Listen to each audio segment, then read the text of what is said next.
The View co-hosts want to see Donald Trump get thrown in jail. Roll it. To make a point, to prove a point, put him in the clink. Oh, why not? Put him in the clink. I don't want this to sound like I'm doing wishful thinking. Yes. But which prison would be best? You know, I'm okay if he goes to Alcatraz and they reopen it. What about Guantanamo Bay? Well, it's just fine and dandy, isn't it? Trump's National Press Secretary, Karoline Leavitt, joins me now. Karoline, thanks for coming back to the show. How do you think voters are going to react when they see something like that on TV?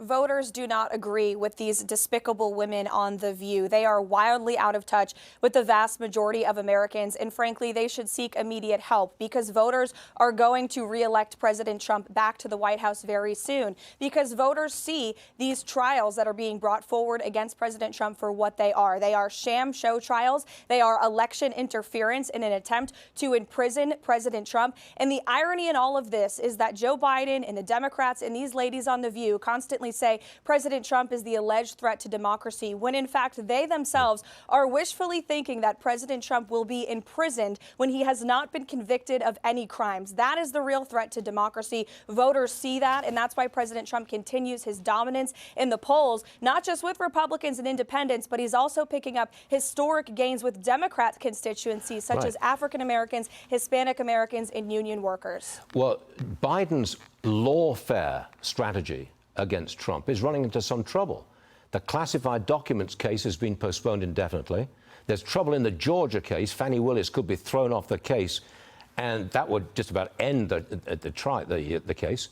And it looks like the New York criminal trial will be the only one he'll face before the election. Trump's winning the lawfare strategy that Biden's imposing.